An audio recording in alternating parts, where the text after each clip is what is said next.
Have you ever wanted your own TV show? Have you dreamed of showcasing your talent for the world to see? Well, now you can. Have your own TV show. You can have your own 30-minute show. Not only will you be seen in the Detroit area, but you can be viewed worldwide. Be seen on WHPR Detroit Live, Comcast Cable Channel 91, on the web at TV33WHPR.com, with the TV33 app, on Roku, Google TV, Apple TV, and on Amazon Fire TV. Act now. Time slots are limited. Sign up today and get a free replay with the purchase of your time slot.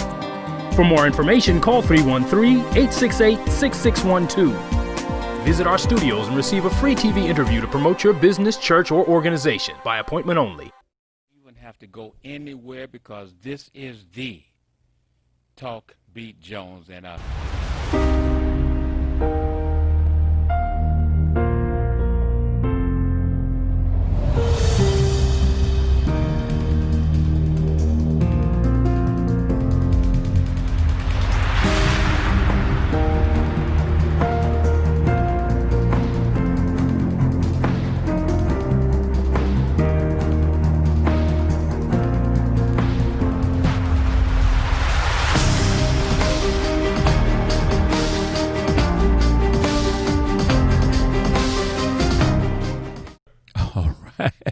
This is the Talk Beat Jones. I am Billy E. Jones, and I want to thank you for joining us. Make sure that you tell your friends. Let's share this program and pass the information that you will be gathering from Billy E. Jones, Talk Beat Jones. And I want to thank you for joining us again. And again, there are some interesting actions going on, and we're going to invite you to listen, and we're also going to invite you to call us at 313-868-0342, 868-0351, area code 313-868-4336. You know, I hear the comments, and they tell me, say, Billy, the information that you are bringing to the world is such that we don't want to interfere. We don't want to enjoy or don't want to call and take you off track. Well, family, it's not a process of taking us off track. It's a process that this is the Talk Beat Jones, meaning that everyone has a situation that they're involved with, they're interested in. That's your beat. That's why it's Talk Beat Jones, so that you can get addicted to being able to talk about the things that's important to you. We're giving you a timeline, a talk line to talk with. But we want you to also be able to know that it's fine. You can come in, you can ask questions if you choose. You want to ask a question, you want to make a comment. This program is open to that, and from wherever you are in the world, I want to thank my family members from around the world, because you've certainly been really kind and nice with the things you're saying, and the fact that you're letting me know that you have people in your country that are watching the Billy E. Jones, Talk Beat Jones. And I really, really, really appreciate the love. And of course, in America, we have our West Coast co-host, Mr. Leo Brazil, and I'm in Detroit. And the program is coming from the Watkins Broadcasting Network out of the Highland Park, which is the capital of Detroit, Michigan. So again, family, tell your friends, let's get busy, let's get ready to get this information. I'll let you take time to call your folks. Get them on the channel, get them on there. Tell them to share, and then share some more. Okay, let's get ready. What's going on right about now? What's going on is let's go back to the situation at the Capitol. They were, quote, not really prepared for what they received in terms of the protesters, the insurgency people. But they seem to have the idea that this time that will not happen. Folks, do you realize that the Capitol or the inauguration will have over 25,000 National Guard troops, as well as the other police forces. 25,000 National Guard troops. That's a lot of folks, more than we have fighting overseas. I'm going to do this quickly. Mr. Leo Brazil. Yes, sir. There's 21,000 National Guard troops ready for the inauguration. And they say that before it's over, there'll be 25,000 National Guard troops there.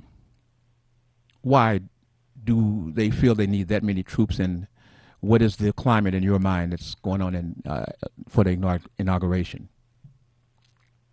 You're fading out, Billy. And okay, let me do it this way. Let me change my voice.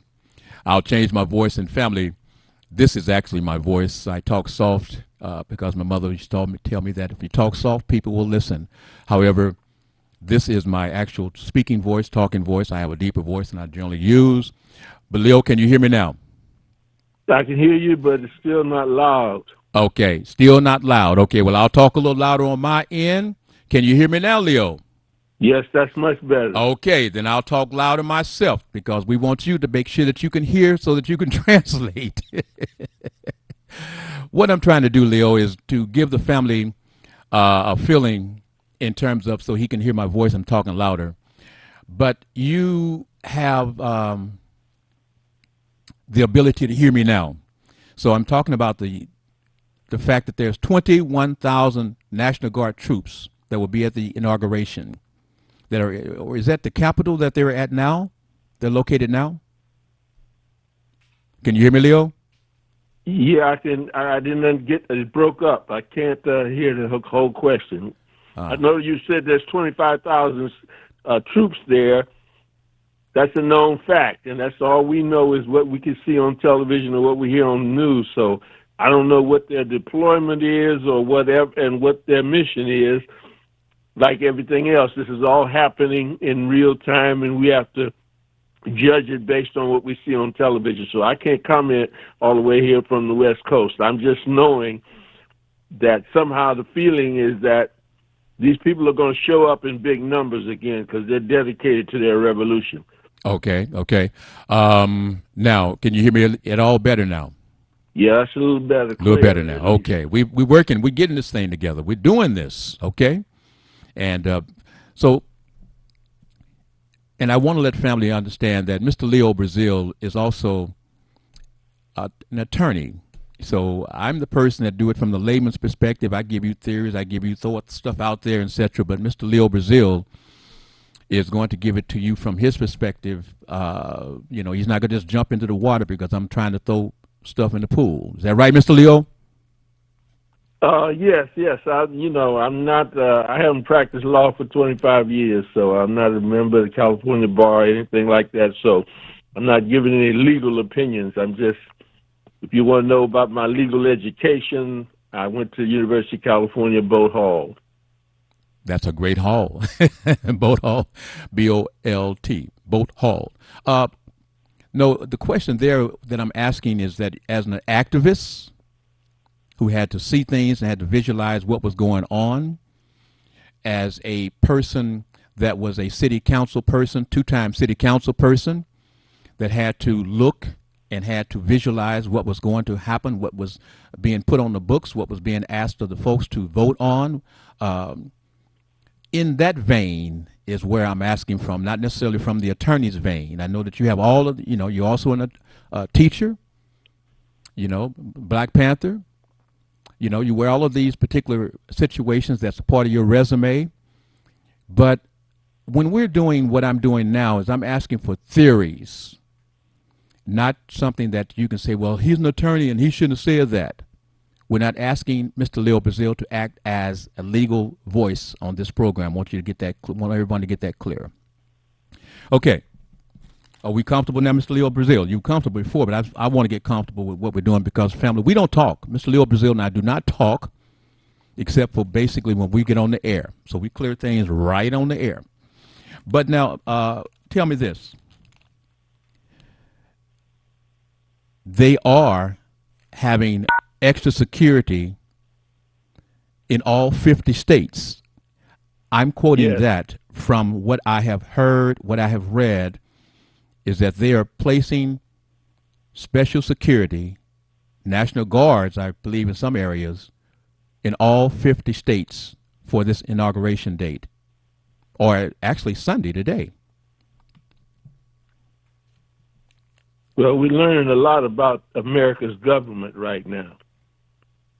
America's government is a federal government, meaning that we have two levels of government, federal and state government, and state governments are responsible for their own security. And therefore, we got 50 different security systems out there that could be attacked.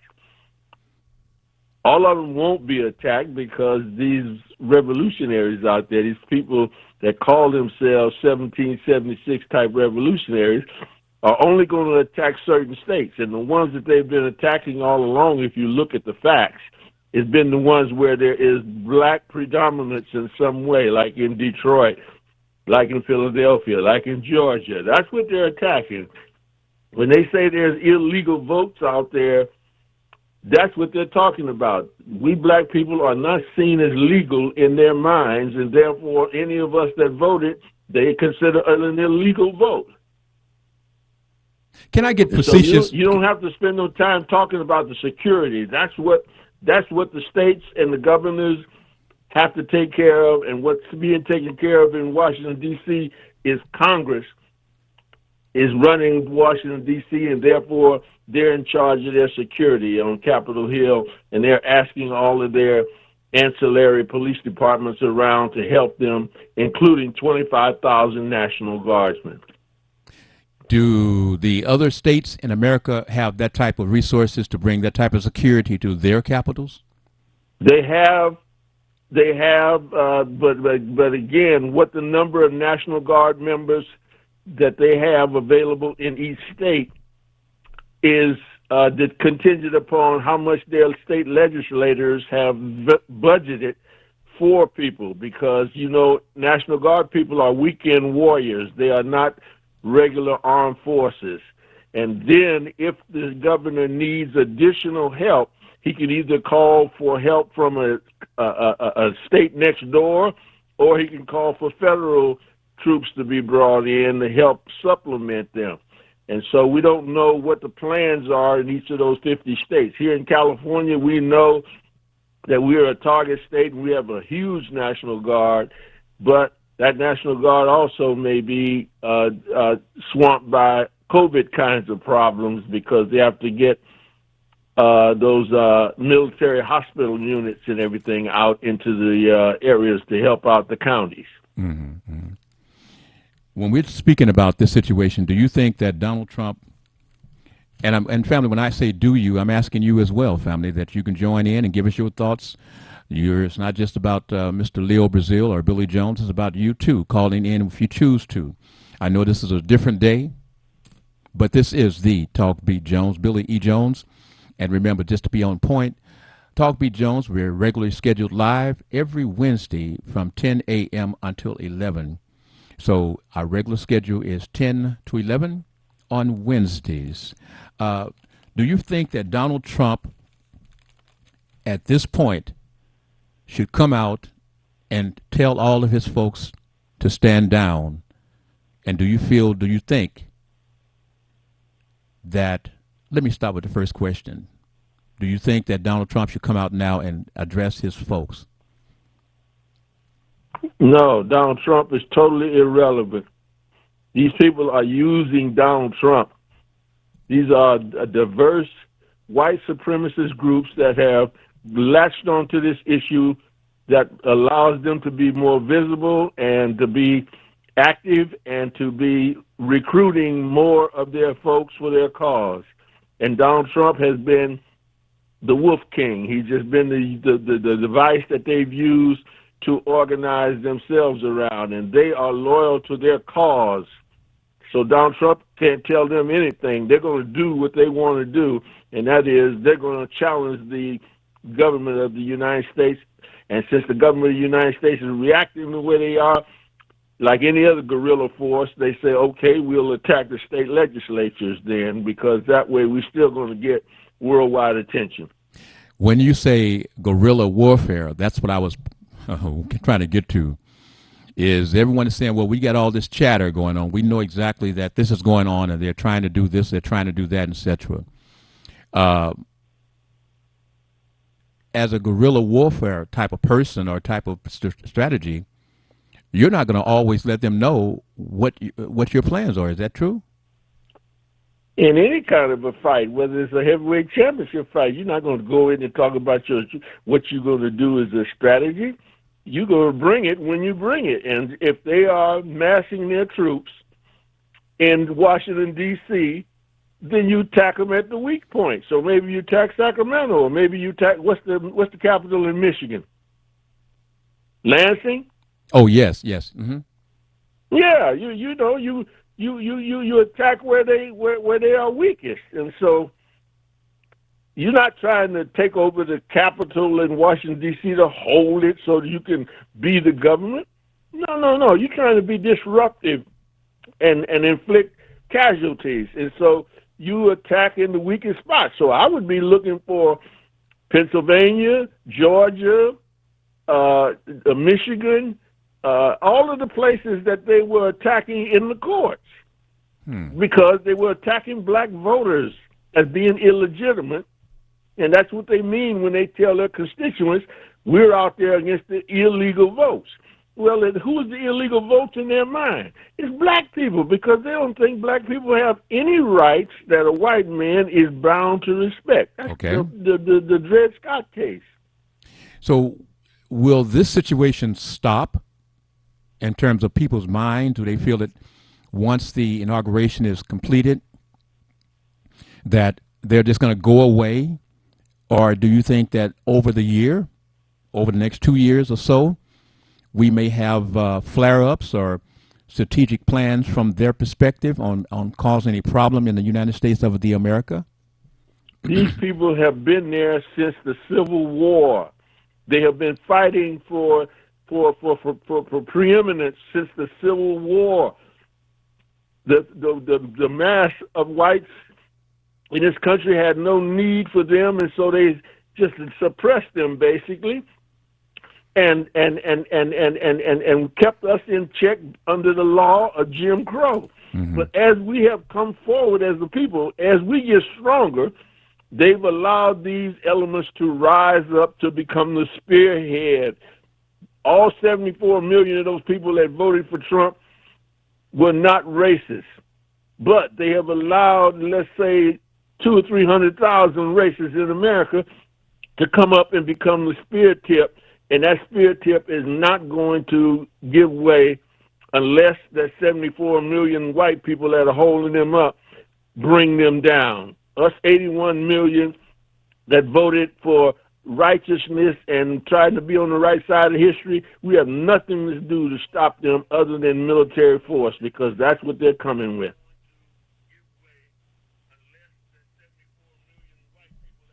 Okay, I'm just making sure I got a program here. Okay, when we go into this thinking about them being here all of this time, now they're out,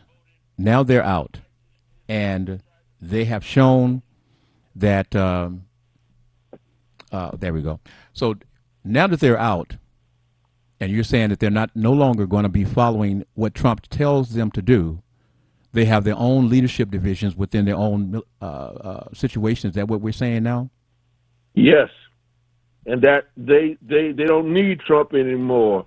Trump needs those voters out there that will come to the polls for him, but these people need the legitimacy of being able to disrupt and attack. So they are like what we used to call the Panther Party, the vanguard. The vanguard is going to be out there because they've always been there. They just weren't in the vanguard. But now they're in the vanguard. They're not going to give up their position of white supremacy. They are going to try to put the black genie back in the bottle. My thought is, could this have been fire started with the fact that everyone was telling the white folks that at a certain point, at a certain calendar year, white folks, you will no longer be the dominant race in America. And that's what they're afraid of. Can you elaborate a little bit on that thought, please? Well, it's demographics. If you are white, middle class, and educated, you may not. The statistics show that you're not having a whole lot of babies. There's a movie out, or a film, or whatever it is. I don't know what it is, but Bill Maher did a long time ago. I think it was called Idiocracy, meaning that the educated white woman, she's not having all those children. So she's trying to do her career, so she's putting off childbirth later. And she's only having 2 kids where her mother had 5 or more. So since you have less white births, that means less white voters. In the meantime, Junebug Jabbo Jones is out there having all kinds of so-called illegitimate kids and babies and everything else.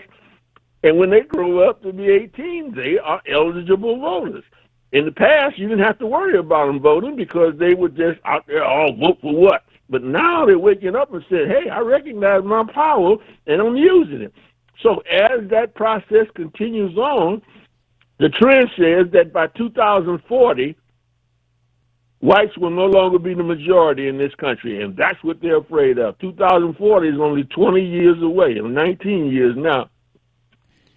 So with that scheme, which as black folks, should we also take a look, because we will not be the second largest population in America? We will not be what? We will not be the second largest population in terms of right now. They say there's white folks, black folks, then there is the... No, Hispanics outnumber us. Hispanics are next. Black people are not next. So we're third. It's whites, Hispanics,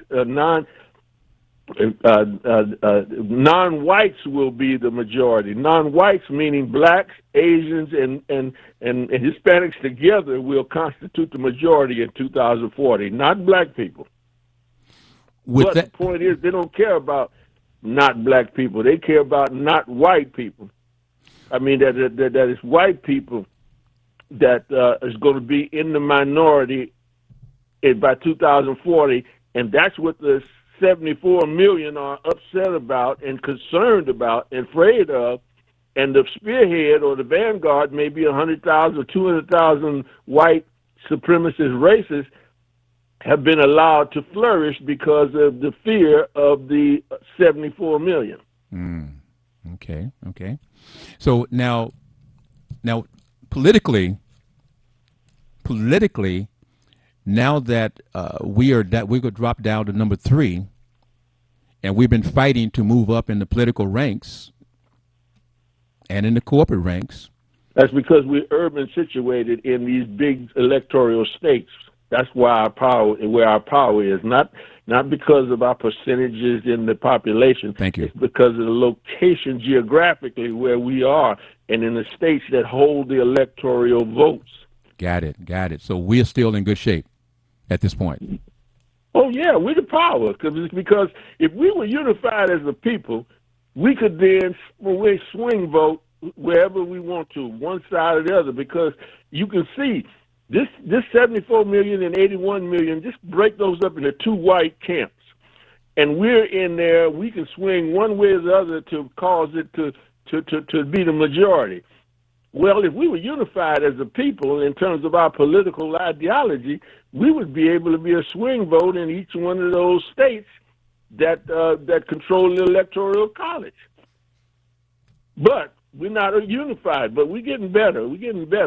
See, so the reason why we're important, because Hispanics, even though Hispanics are the number 2 in terms of white America, just like white people, they are not all unified either. They are different people. You got Guatemalans, you got Haitian. You got Central Americans, you got Mexicans. Everybody ain't Mexican in that Hispanic. When they say Hispanic, that's a diverse group of people who have no way culturally to get together other than speak Spanish and be Catholic.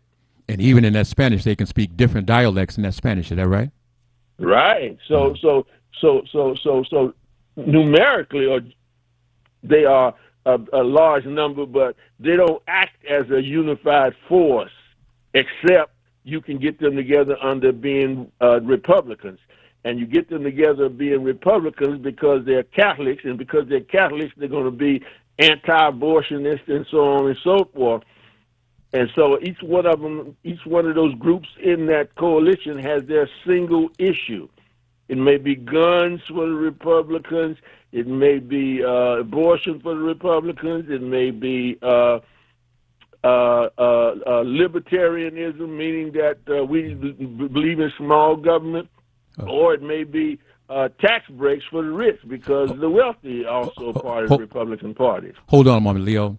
I'm seeing Rosa says that my volume is too low and can't hear. Rosa Guy. Want to say hi, Rosa. How you doing? So we'll make that adjustment and see if we can't bring the volume up so that the people out there are able to stay with us and hear us clearly, okay? So, Rosa, I passed the message on. Thank you for letting me know that. All right. Go right ahead, Leo. I'm sorry I had to inject that real quickly.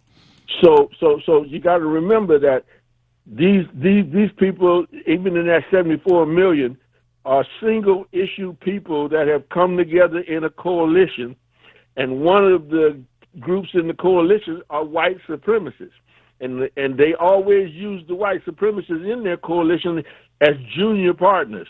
But the junior partners have now said, we're tired of being junior partners. We want to be senior partners. And because they can primary the other partners in the coalition in the primaries, they have moved to the forefront using Donald Trump as their solidifier as far as that coalition goes. Okay. Can Biden, tell me this, can Biden get his priorities done doing the fact that Donald Trump will be going through an impeachment trial? Say again a little louder, Billy. Okay. We're looking at Donald Trump going through the impeachment trial. This will be during the time, of course, the president will be putting together his appointments and his cabinet. Trump will be irrelevant in 3 days. The process that he will be irrelevant, and I'm asking you, he still will have to go through, they're still talking about a trial, so that situation... Yeah, but they can put that off. They can put that off. That ain't got nothing to, that's going to sidetrack us. That's another rabbit hole. If we keep talking about Donald Trump, he's going to be a winner.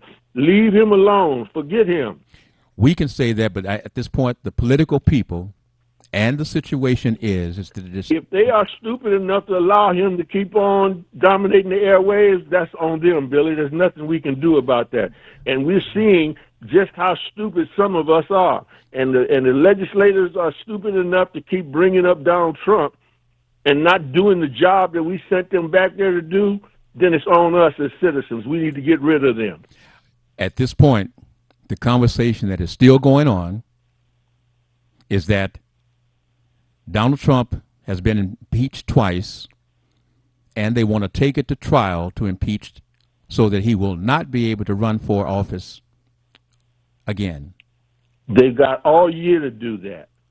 But I'm saying what the people now are saying is that questioning, will Biden be able to function with his priorities with the fact that they are still having, whether wise or unwise, they're still having that discussion about the Donald Trump impeachment. You and the media is having that discussion. Cut it off. That's what I'm advocating. Don't talk about Donald Trump. In 3 days, let's talk about Joe Biden's program. The man has put $1.9 trillion worth of programs on the table. Let's discuss that. That's great. That's great. But the people who are in charge is discussing Donald Trump. In charge of what? Discussing Donald Trump. Well, that's the media people like you doing right now. You keep mentioning his name. You done mentioned his name 5 or 6 times. I ain't saying his name. They don't call him Trump. They call him 45, but he's still the president. There you go. You're still talking about him. But he's still the president. You look, let's be real clear.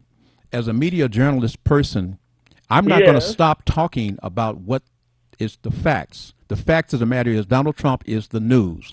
Donald Trump is going through the impeachment. Donald Trump is still dominating the people. You just mentioned his name 3 times. You can stop. You can stop speaking about how many times that I'm mentioning Donald Trump's name, because I am speaking about the fact that the people are talking about impeaching. You are speaking, but you're not listening. I'm telling you, I'm not going to talk about him. I'm talking about him. See, well, it's a two-way. Right. If you can listen for a moment, it's okay. I listen for you. You can listen for me. I'm talking for the folks around the world, because this is what's going on. We can have our wants and our desires in terms of how the political game should go, but it's not going that particular way, because the people that's elected is saying we want to have Donald Trump. We want to put him on trial. There are folks who say no, but there are the folks who are saying yes, we want to put him on trial. We have to make that is a part of the discussion, whether we want to have it or not. That is part of the discussion. I cannot sit back and just close my ears and say, no, it's not happening. It's not part of this discussion between you and I. Okay. Then let's go to this. In the L.A. County, there is, that's in your city, your place, your country, your state, California. There is 1 million cases of COVID-19. What is going on, and what is the people thinking in California? A plague is running all over the world, airborne, and it's mutating into either other variations. That's the problems that we need to be talking about. And Joe Biden says, I got a plan to deal with that. I'm going to get 100 million people vaccinated in the first 100 days of my power when I come in the next 3 days. So I want to talk about that. Where can I go get my shot? Or where can I go get Billy Jones' shot if he don't want his? You want that shot. That's right. That's the only thing we got going. I'm doing what the people telling me the scientists are saying. They said, put on the mask. I put on the mask. A couple of weeks ago, we had fools arguing about whether or not we should wear a mask. Well, even the dumb Republicans are now wearing masks. So that issue is dead. Then we talk about, distances and washing your hands. All the things they told us to do, we're sitting around arguing about whether or not we ought to do it like damn fools instead of listening to what's on the table. And nothing else is on the table. The people are telling us what to do. They said, we got the shots. Okay, we said, I'm ready to take it. They said, oh, well, we ain't ready to set up because we got to have refrigeration. Well, they got that taken care of. Now they got the refrigeration taken care of, but now they don't know where to do it. And so the next thing I'm hearing about that is they're going to go to stadiums. I'm going to be able to go over here to the old Warrior Stadium that's sitting empty, the Coliseum. Right. And pull into that big parking lot out there and get in line with everybody else. But in the meantime, they say, well, who go first? Well, I'm 77 years old, so they said 65 and older. Governor Newsom said the other day. So I said, okay, I'm in that line, but I need to know where the line's going to be. So they say, well, we're going to maybe do it at the Coliseum. I said, well, okay, what days? They said, well, we're working on that. You see, that's the problem. They ain't working on all these other things that need to be worked on. Instead, they're talking about Trump and a bunch of yahoos in Washington, D.C. coming to a ceremony. And or whether or not he can be on trial. I want to know where I can get my shot. Well, here's another one of those problems. When you say in the stadiums and the coliseums, etc., they're having people line up for these for the COVID-19 injections, the shots. That's why you need that big parking lot out there. But the problem is that the folks are saying that they have been told to go to these places without an appointment. Like you're saying, get in line. Billy, you're not listening, man. What am I missing, Leo? The lineup that you're getting ready to talk about is all being because you how many people can you show up in a line? They're all going to bring a car. So they're looking for places like coliseums and big stadiums where they got mass parking out there. Then they can set up and process 10,000 people an hour or whatever. But right now, if you bring 10,000 people to the Bethlehem Baptist Church, what kind of thing is that going to bring with chaos? You need a big space, so they're finding these big spaces where they can have people come in large numbers and service them, but they got to be able to park their cars. Now, as I was completing my thought, folks who are going to these places have reported that they have been in line. At And Bethlehem Church. excuse me, sir, counselor. The church parking lot cannot handle them. Excuse me. Let me finish just a moment. When they are going in these areas, these lines, they have been told, they're saying that they have when they get up to the place to get the shots, they're being told they don't have they're out. They're out. And so they're saying that there is no way that they can predict how many people are going to show up. So they're running out of the injections for folks who were set in those lines, who were sitting in those lines for hours and get up. That's a supply problem, and they're working on that. Thank you. But see, these are the things we need to be talking about, Billy. Did I just talk about it? We know that there are these problems, but that just shows the incompetence of the process. And who's in charge of the process? Let's go back to your man. Donald Trump's administration has been putting this process together for the last 6 months, and it's failing badly. Well, now he's my man. The question is, Joe Biden, what are you going to do about it? Have your people been thinking about how we're going to do this? And they're saying, yes, we've been thinking about it. That's why we're talking about stadiums and everything. Okay. So now, what about the process of the hospitals that are still running out of bed space? They're saying can't do nothing about that. They're saying that they're having to bring in the National Guard and set up military tents like they do, and bring that ship back with that hospital ship. Yeah. Those resources, those all need they need federal coordination. States can't do that. You see. They're saying that they have to now treat patients in the ambulances themselves. Yes. If I had a heart attack right now, I probably couldn't get into a hospital here out in East Oakland to get myself taken care of because all the COVID people are taking all of the beds. So they'd have me with my heart attack sitting out in the parking lot. That's why they need the National Guard and the military to bring their tents out here and set up like they're on a battlefield so that they can do these surgeries and do these medical things that need to be done because the civilians are overwhelmed. And the problem with that is that they're saying they don't have enough supplies of oxygen. That's all Trump's fault. He's been the president for the last 4 years, and he's been in charge of this COVID thing. There is total incompetence in front of us that we are being faced with, and we are not addressing who it is. We're talking about somebody that ain't going to be in office for 3 days from now. What is he going to do? Well, what has the other people done that got us into this situation? Who was that? I'm not going to say his name. Number 45, you said. Okay. Leo. Rudy Giuliani. What is that his name? Another fool I don't want to talk about. No, wait, hold it. This is television, bro. You got to talk. You got to be. No, I don't. You got to. How the people going to hear you? They're just going to hear you breathe? It's easy. I just hang up the phone. That's what I'm trying to tell you. You can't make me. The media tries to make you talk about what they want to talk about, and you don't have to do that. You are a citizen. You have control. You have power. Your vote is power. Don't listen to this. That's because they ain't doing nothing but selling cornflakes on television. Television, Leo, is about discussions. Television is about. Hold on just a moment, please. This is not a process where we're sitting down just having breakfast just between you and I. We decide what we're going to talk about. I'm going through a process that I got folks out there who want to ask these questions. We got people out here who don't have the ability to listen and get the interpretation from their television folks. What I'm doing is trying to talk in a layman's perspective, bring up questions that folks who don't have the ability to get to you and folks like you and get the clarity, I'm trying to give it to them through you, if possible. If not, then we will do the Billy Jones Dr. Talk thing, and I will talk about it, and I will go through it. And that's what the reason I'm on television is to talk about things that folks won't talk about. The media don't tell you what to think. They tell you what to think about. And see, if you want to think about Donald Trump, fine. I don't want to think about him. I want to think about where I can get my shot.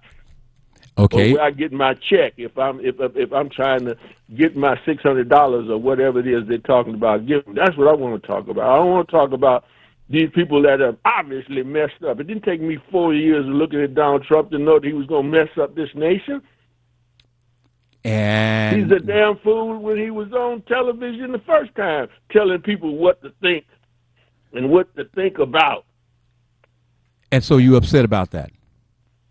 I'm upset that we fell for the okie doke, that America fell for the okie doke and got us in this mess that we're in right now. The most powerful nation in the world is being ravished by plague and can't do a damn thing about it other than sit around and talk about what's going to be at the trial of Trump. I ain't thinking about no Donald Trump. Get his ass out. Wait, hold on, Leo. Lord, please. Leo. As I was just being kind of looked at by my director, we're going to refrain from the colorful language on this show, okay? Yes, sir. Okay. See, again, we're going to be all prim and proper. I will adhere to the rule. Thank you.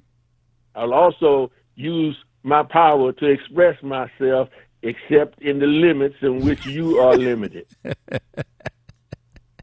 Oh, boy, I tell you, I love talking. I told y'all that he was a lion. He roars. Nobody talks and tell Leo what to do. And but Leo, on television, here's the way I do this. We have things that may be outside of your comfort zone, things that you don't want to talk about, and I'm comfortable with that because when we're doing that, normally I have other folks I can talk with, and I can also say when I'm talking with you and you don't want to talk about something, you say, Billy. Talk about what you want to talk about, Billy. I'm listening. No, I don't want you to listen. I don't need to have a conversation with someone. It's just going to listen, and it's not going to communicate. I got my audience out there that's listening to hear what we're going to say, what we're going to do, and the different things that we're going to speak on. Subjects that may not be things that you want to talk on, but I'm asking because this is a television show that's going around the world, and folks are listening for things that may be of interest to them.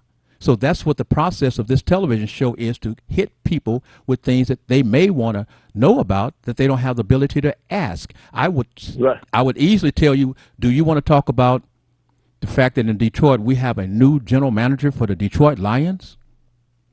Can I talk about that? I don't know who that is. And, that's what I'm talking about. I'm not a Detroit Lion fan. And this is a program that's originating from the Highland Park, Detroit. I got my audience, family members in Detroit who would like to know that, who would like to talk about that, who would like to have a discussion about that.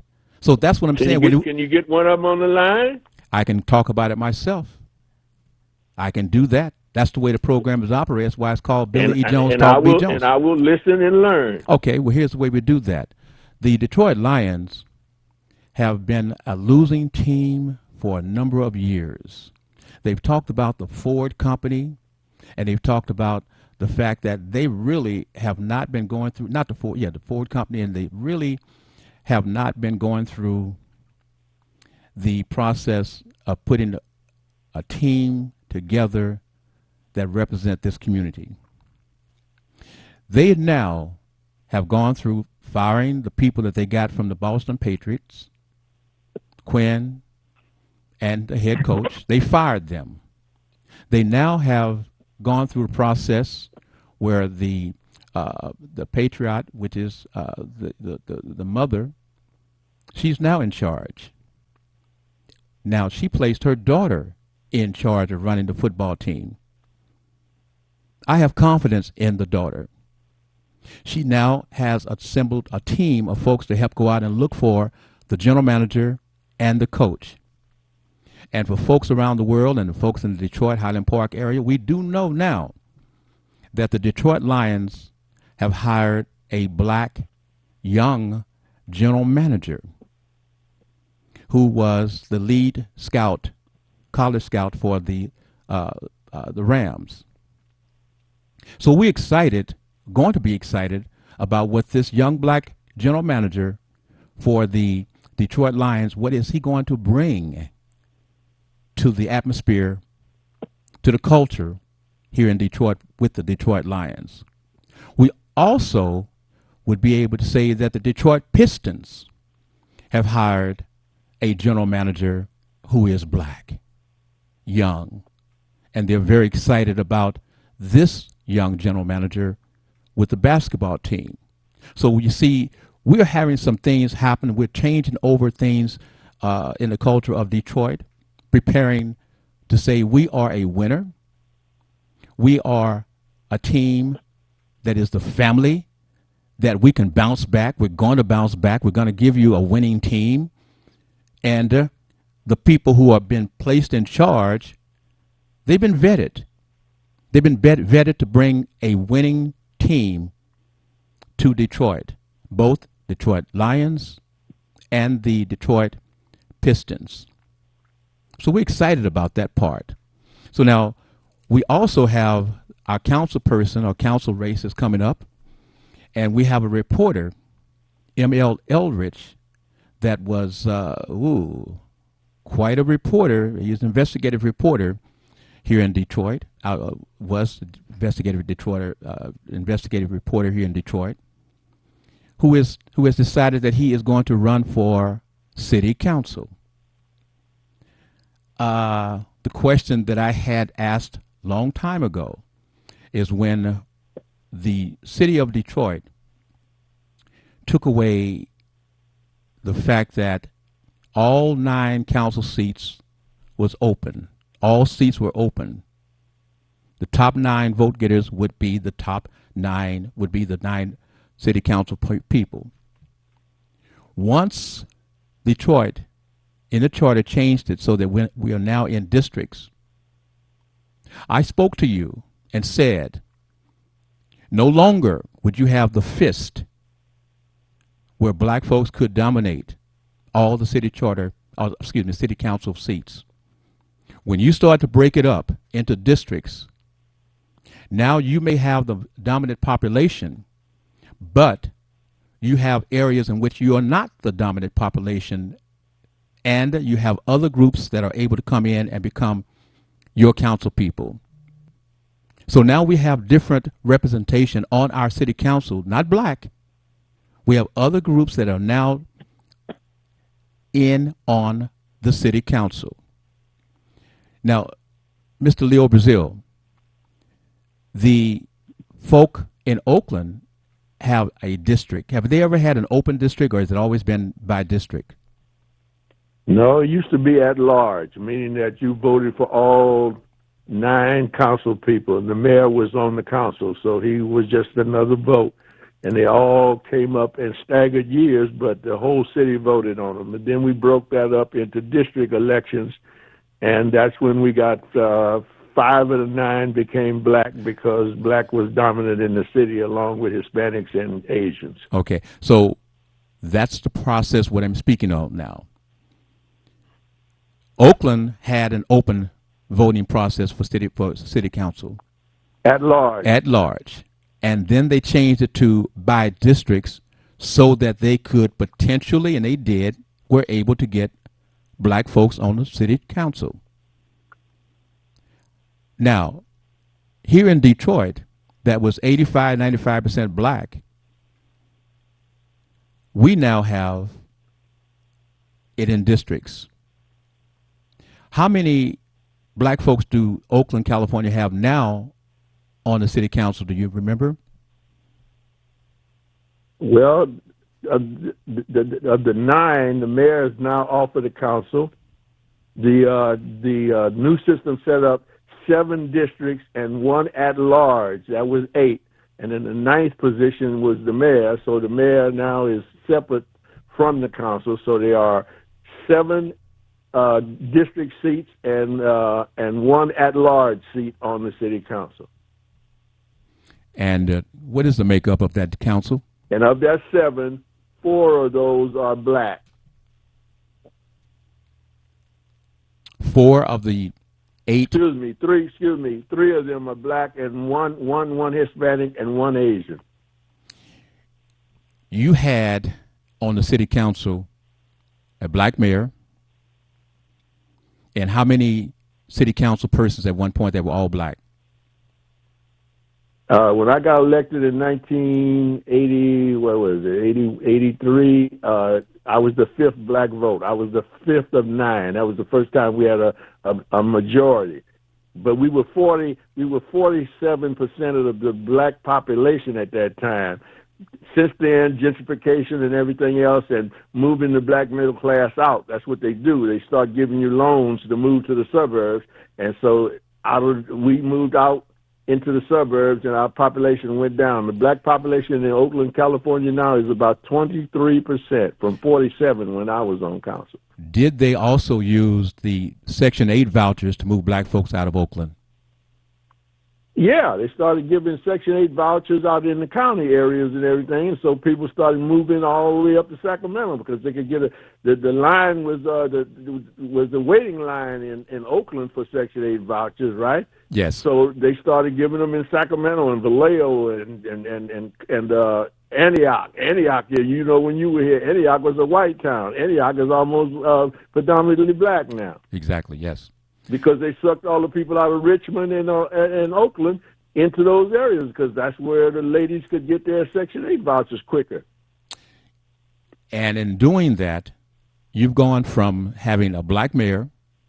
We've gone from black voters being the 23%. So if you only 23% of the population, why would you expect more than 23% of the representation? Let me go back with what my statement was. We've gone from, in Oakland, you've gone from a black mayor with as many as 4 city council persons. Right. Out of 9. Yes. And now you're down to 3 and no black mayor. No. Okay. So you but see, in that coalition, we had to open up when you make districts. So you know we got big Chinatown, big Asian population. So they elected 1, and Hispanics are taking over the city now in terms of at least the poverty level. So they've got 2. Can you do this for us so we can understand what I'm about to get into? When you say the Asian population, what's our time looking like? What's our time looking like? This is a different program, so I don't know how we're doing it. We're doing it the same way. They'll let me know when my time is up. All right. Okay. The question there was the Asian population. About what is the percentage of the Asian population? About 8%. About 8%. Did the Asian population at one point, were they able to put a mayor in office for Oakland? Yeah, at one time, 3 minutes. Gene Kwan became the mayor, but that was with black help when we were still preeminent. That was not by the Asian community. They can't elect anybody to mayor by themselves.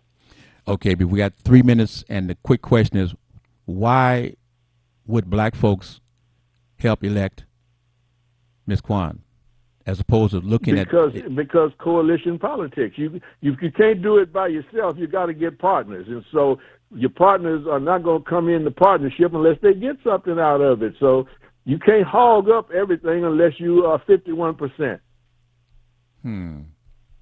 So you're saying that black folks deferred to make the deal for whatever they needed.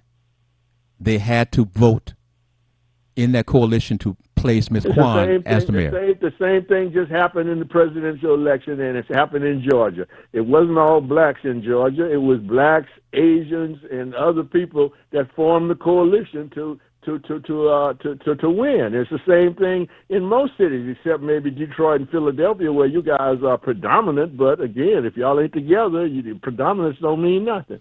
When you say that, and I got about a minute left, when you say that, we have city by districts. We have a white mayor.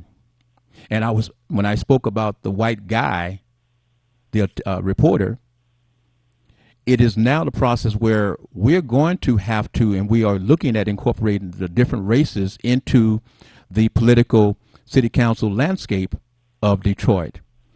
It's hard when we continue to say, but we are 80, 90% of the population, to see that the ruling parties, the council folks, are no longer predominantly or consistently going to be black. And then that makes me looking at that from afar saying, what's wrong with y'all? Don't you see the handwriting on the wall? It's right in front of you. No, it's what you described earlier as a coalition.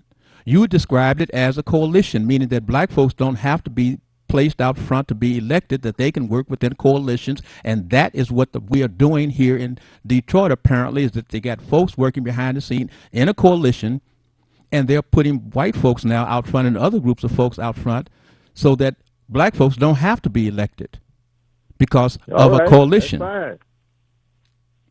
Oh, boy, we can get heavy. We can get good here. We're going to come back next week because I know what we have to do now, Mr. Leo Brazil. We're going to have a good conversations because, again, I have set back on the Talk B. Jones show, bringing in my guest hosts, etc., letting you guys talk, giving us the information that from your perspective, wanting to draw in other folks. And I've kind of muted myself. But Mr. Leo Brazil, you have struck a fire within me because you made a statement. You don't have to talk. And I think that that is the statement that the folks out there who are listening to this show and other shows, etc., I got to go, is feeling that they don't have to talk. They can just listen. I will find a way to get you to talk, Mr. Leo Brazil, and the family. I got to go. This has been, you want to say goodbye, Mr. Leo Brazil, to your family? Goodbye. See you next week. Okay. Oh, the lion is rough, y'all. I'm Billy Jones, Talk B. Jones. Remember, we come on every Wednesday at 10 a.m., and, of course, share the program, and we got some good things coming because you can see Mr. Leo Brazil, he's ready to roar. But guess what? Talk B. Jones, Billy Jones, we're ready to talk to. Have a wonderful day. We respect you. We love you, and bye now. You don't have to go anywhere because this is the Talk B. Jones, and